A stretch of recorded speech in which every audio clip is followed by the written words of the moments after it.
agora sobre os Objetivos do Desenvolvimento Sustentável e como eles reconhecem a importância da primeira infância no combate à desigualdade mundial e que possa assegurar que todas as crianças podem atingir seu potencial. A gente pode usar os objetivos como um guia para as políticas públicas no Brasil. Eu vou convidar para subir aqui ao palco a Samantha Salve, que é a coordenadora da Unidade de Desenvolvimento Humano da PNUD Brasil. Bem-vinda, Samantha. Obrigada.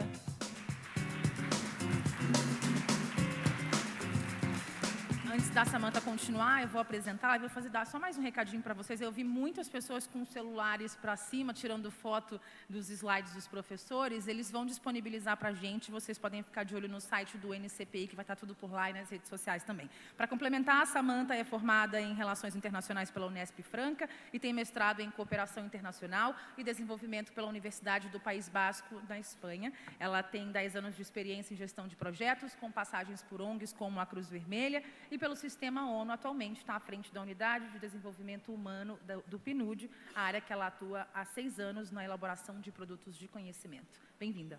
Obrigada. Bom dia para quem é de bom dia, né? Boa tarde para quem é de boa tarde. A gente está aí chegando na hora do almoço. E eu quero agradecer ao Núcleo pela oportunidade e pelo desafio também de suceder essa mesa que foi tão enriquecedora, para trazer um pouquinho o que a ONU tem a ver com esse tema da primeira infância, né?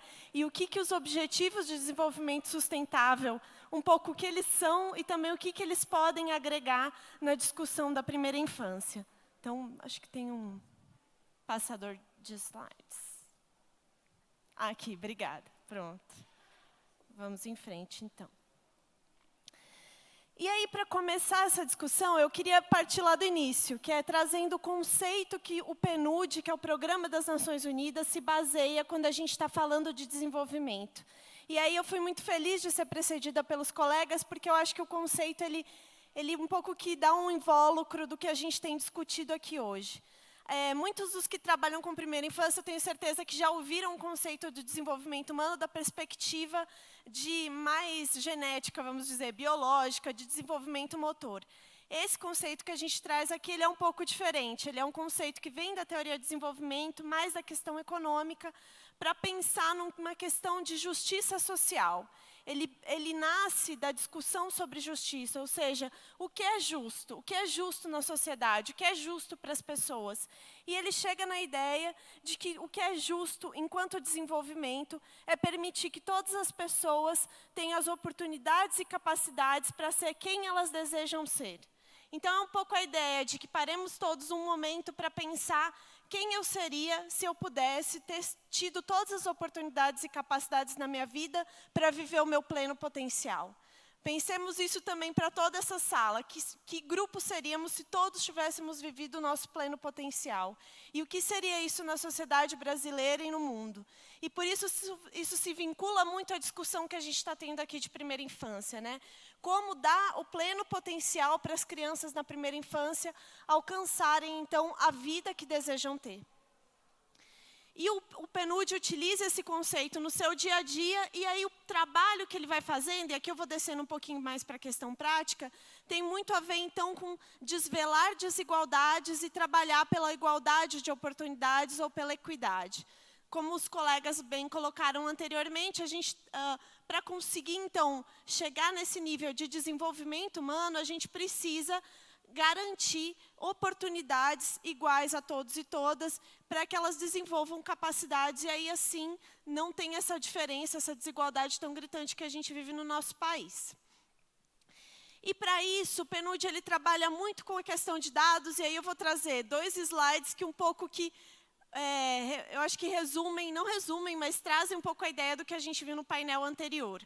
Então, um deles é o Índice de Pobreza Multidimensional. O PNUD, com a Universidade de Oxford, calcula todos os anos essa ideia de um índice que mensure o que é pobre, quer ser pobre, quem são os pobres, mas não a pobreza de um ponto de vista só da renda, mas uma pobreza do ponto de vista das privações que a pessoa pode ter ao longo da sua vida. entendendo que a renda, na verdade, ela é um meio, né? A gente esquece, mas a renda é um meio para a gente atingir certas coisas. Então, aqui a gente olha, talvez, para essas certas coisas que são mais básicas, né?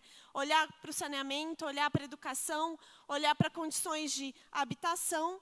E aí, nesse último relatório, que é de 2019, a gente vê que em todos os setores de privações, as crianças, principalmente aí de 0 a 9, que é o primeiro gráfico aí mais alto que está em vermelho, são mais afetadas pelas privações. Isso se repete em todas as privações e isso se dá em todo o mundo. Então, todos os países, em média, têm uma situação que chega a ser de 10% de crianças a mais vivendo privações do que a população ou jovem ou adulta. E no Brasil não é diferente. A Unicef fez um estudo ano passado que chegou nesse resultado de que 6 em cada 10 crianças no Brasil vivenciam uma pobreza multidimensional. Então, ele pegou esse estudo e projetou no Brasil, e aí a gente vê que as nossas crianças, né, 6 em cada 10, têm alguma privação em algum setor. Só para ter uma ideia, como o professor anteriormente já nos disse, né, um dos setores que isso mais aparece é o saneamento, mas ele também vai se dar no acesso à água, no acesso à educação, e também lembrando que isso aqui, ao ser desagregado por sexo, por raça, por situação, tanto de vivência urbana quanto rural, ou por situação das nossos estados brasileiros, os quadros de desigualdade vão aparecer ainda mais. E aí, um pouco, qual que é o plano, né? Qual que é o plano que a gente pode trabalhar essa ideia, então, de trazer as capacidades e as oportunidades para todas as pessoas e superar um pouco esse nível de desigualdade, superar esse nível de desigualdade que a gente vivencia. E um plano que foi criado lá em 2015 e firmado por todos os países membros das Nações Unidas, são 193 países que sentaram e conseguiram firmar uma agenda que se chama Agenda 2030. E essa agenda contém os Objetivos de Desenvolvimento Sustentável. Esses objetivos, talvez vocês já tenham visto esse desenho, ele está começando a ficar mais famoso. Eles sucedem o que antes a gente conhecia como Objetivos de Desenvolvimento do Milênio, que eram 8 objetivos que se buscavam atingir até 2015 para a gente conseguir um nível de desenvolvimento melhor nos países em desenvolvimento. Essa Agenda 2030, ela vai um passo mais além. Vocês vão ver que são mais objetivos, a gente está falando de 17 objetivos, e a gente está falando de 169 metas dentro desses objetivos. Todas elas a serem cumpridas até 2030. Então, isso nada mais é do que um plano de ação robusto, ousado, que se pretende universal, ainda que aceite as diferenças e as idiosincrasias de cada país e de cada município e cada território para que ele seja implementado. Ele é uma matriz que possibilita que a gente pense na política pública uma ideia um pouco mais que eu acho que a primeira infância traz também muito interessante, a ideia da transversalidade. Né? Não se pode trabalhar com caixinhas, a gente precisa fazer esses 17 objetivos andarem juntos para pensar em conseguir alcançar um desenvolvimento humano sustentável até 2030.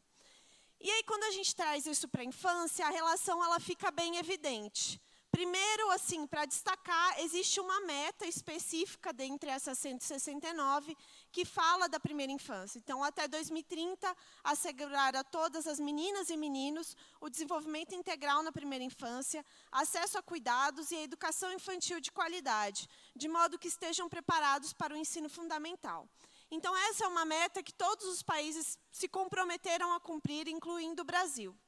Mas, para além dela, a gente sabe que a primeira infância ela vai permear toda a Agenda 2030. Né? Quando a gente está falando do ODS 3, que é de saúde, a gente vai estar falando de mortalidade infantil, mortalidade materna, consultas pré-natal. A gente fala, inclusive, de gravidez de 0 a 14 anos. Então, tem uma série de temas que vai se aparecer na agenda, mas ela também tem a sua relevância e, por isso, ganhou uma meta específica. E aí também é o reconhecimento das Nações Unidas de que os Objetivos de Desenvolvimento Sustentável reconhecem que o desenvolvimento da primeira infância pode ajudar a impulsionar a transformação que esperamos alcançar nos próximos 15 anos.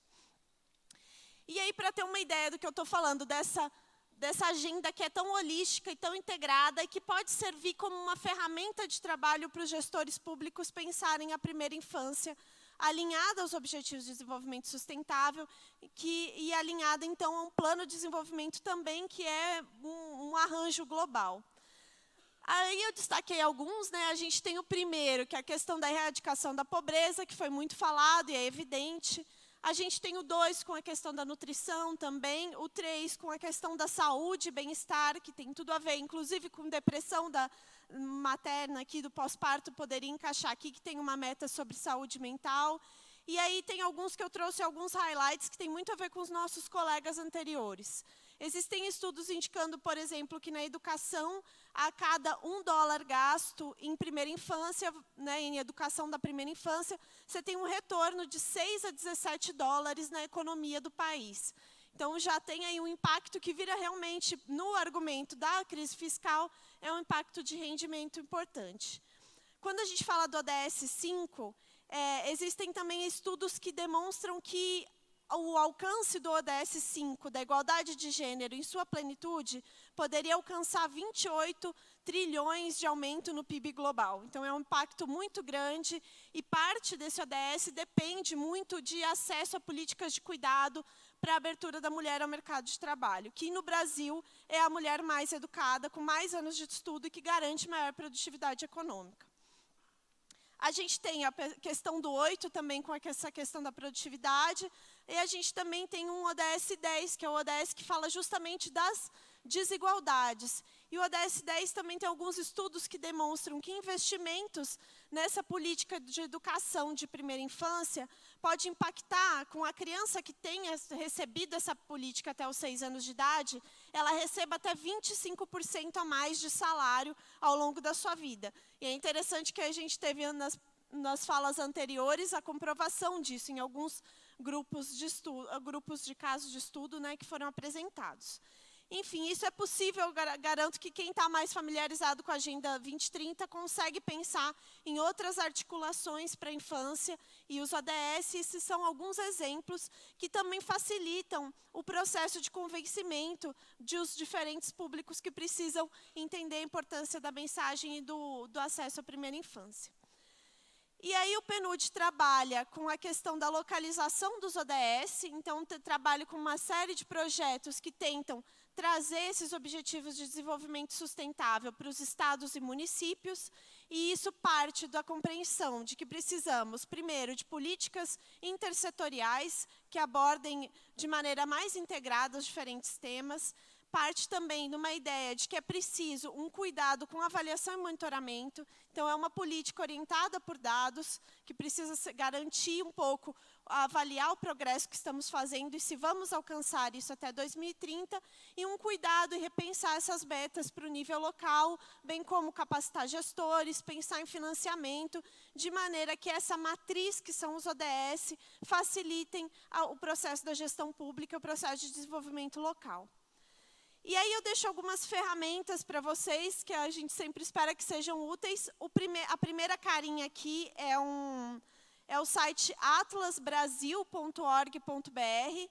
Eu imagino que vocês ouviram os secretários no começo nosso dia de hoje falando sobre alguns dados, né, de São Paulo, e isso não é fácil de acessar para todos os municípios brasileiros, mas o Atlas ele traz 200 indicadores para todos os municípios brasileiros, então, inclusive, alguns desagregados pela infância, e aí é muito interessante porque se torna uma ferramenta mesmo para balizar a política pública.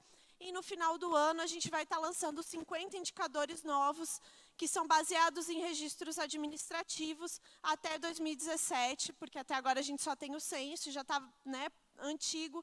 Então, a gente consegue ter dados até 2017, em dezembro, para todos os municípios brasileiros.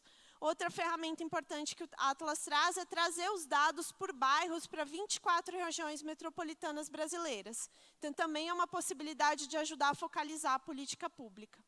E aí, com isso, a gente também tem trabalhado em bases de dados que possam analisar os objetivos de desenvolvimento sustentável. Os objetivos de desenvolvimento sustentável trazem muito dentro deles a preocupação em se trabalhar orientado por dados.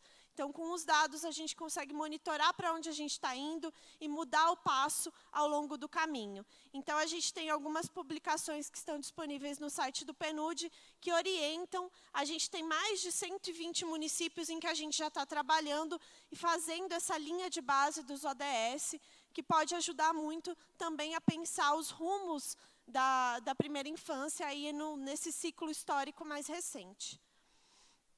E, por fim, a gente também tem trabalhado com o programa Criança Feliz, que foi muito citado hoje aqui, muito na perspectiva do monitoramento e avaliação, usando muito da prática dos testes randômicos, que foi citado pelos professores anteriores, também a questão da capacitação de técnicos e elaboração de estudos e metodologias e conteúdos didáticos. E aqui eu queria destacar 3 coisas que têm muita relação com a Agenda 2030 e a primeira infância. Primeiro é que a primeira infância ela pode ser considerada um acelerador da Agenda 2030. Quando a gente fala na Agenda 2030 e pensa em implementá-la e conseguir que ela seja real até 2030, a gente não pensa em fazer uma política pública para cada meta. Ninguém dá conta de seguir 169 políticas públicas. Então, a gente pensa em alguma política pública que seja aceleradora do maior número possível de ODS. E a primeira infância, ela evidentemente tem esse caráter. Então, eu acho que também é mais um instrumento de argumentação para pensar na primeira infância e nos ODS. Para além disso, os ODS trazem muito a ideia de trabalhar em parcerias. O desenvolvimento ele não vai ser garantido só com o setor público. O desenvolvimento parte da necessidade de trabalhar setor público, setor privado, terceiro setor, sociedade civil, enfim, para que a gente pense de maneira coletiva os rumos do desenvolvimento do nosso país. E eu acho que o Criança Feliz, na perspectiva do apoio do PNUD, também tem se dado muito nesse sentido, porque ele traz aí um conjunto de instituições que trabalham pelo mesmo tema. E, por fim, ele também foi selecionado para receber o fundo dos ODS. Existe um fundo global dos ODS, e o Criança Feliz está sendo englobado nessa política. E aí também dá para ver um pouco esse caráter de que os ODS também são importantes para pensar os recursos, né? Para pensar a obtenção de recursos daqui para 2030. A gente sabe que o TCU tem uma preocupação grande em alinhar os gastos públicos aos ODS, bem como existem fontes de financiamento internacionais que alinham seus investimentos aos ODS. Então, ele também é uma ferramenta que possibilita esse contato. E por quê? Porque os ODS têm esse potencial de conseguir ser uma matriz que nos coloca em diálogo e possibilita a troca das boas práticas, tanto no nível local quanto no nível internacional. Então, não é nada novo, além do que se faz todo dia, mas é a possibilidade de colocar o que a gente faz todo dia numa estrutura que nos permita dialogar e nos permita ser mais eficientes no nosso trabalho diário. É isso. Obrigada.